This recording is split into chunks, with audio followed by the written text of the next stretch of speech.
Bonjour, je m'appelle Xavier Lotte, chorégraphe de mon état, directeur de la compagnie Hulal DTO qui est implantée dans les Hauts-de-France.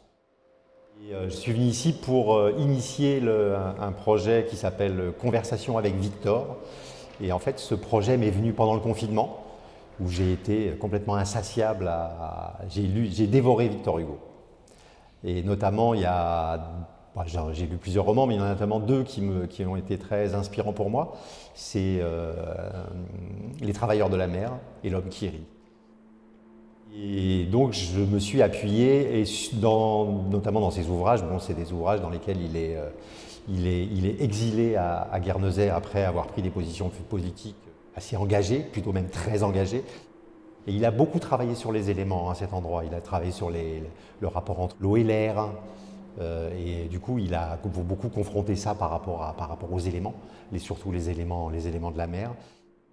Et donc, j'ai pris pas mal d'extraits de ces textes, de ces deux livres, et j'ai eu envie d'en faire une conversation. Et aussi, de par le muselage lié au masque, lié au fait qu'on soit enfermé chez nous pendant cette période de Covid.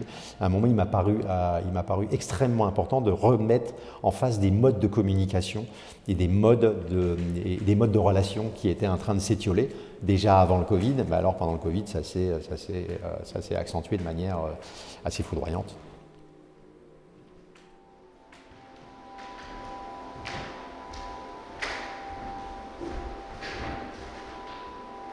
Et donc, j'ai pas eu envie d'en faire une pièce plateau, j'ai eu envie d'en faire une pièce interactive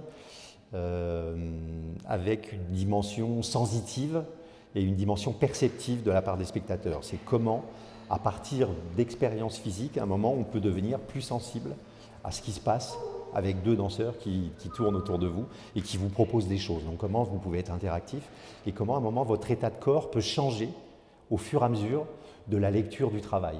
Et notamment, au début du travail, on fait une petite séance très inspirée de la méthode Feldenkrais, où je mets les gens en mode d'immersion, avec des sensations intérieures, de respiration, à l'intérieur de la bouche, à l'intérieur des mains, avec pas mal d'analogies aussi sur la nature, sur les éléments, justement.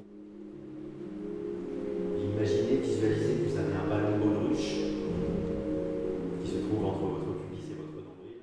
Donc dans ce projet, nous intervenons à deux. J'ai invité une danseuse avec qui je n'avais jamais travaillé, que j'ai rencontrée il y a 5 ou 6 ans lors de stage, qui s'appelle Marion Petat.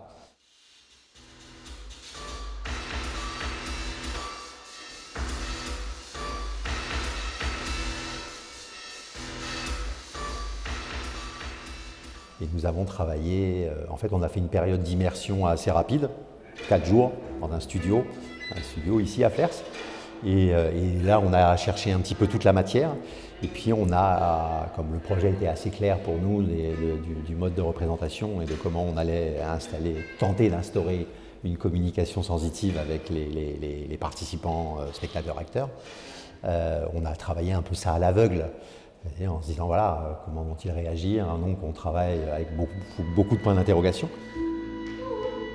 Et en fait, on est revenu dans le studio depuis ce week-end là, et donc là, on a pu le faire participer avec des gens qui travaillent ici, avec quelques artistes en résidence, et donc on commence à avoir nos premiers retours.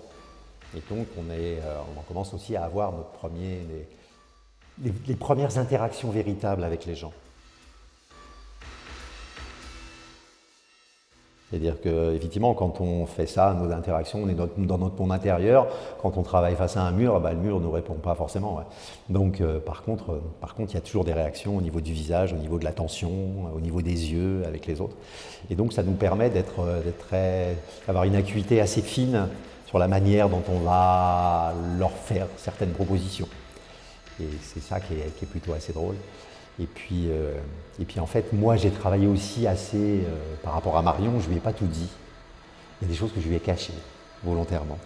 Et en fait, pour moi, j'aime beaucoup travailler sur les organes. Et donc, à l'intérieur de ce travail, en fait, c'est un travail sur les poumons et le cœur. Les poumons, parce que voilà, on travaille beaucoup travaillant sur l'air, sur la ventilation, en sachant que les poumons aussi sont un organe aquatique, d'une certaine manière, même si on ne le sait pas toujours.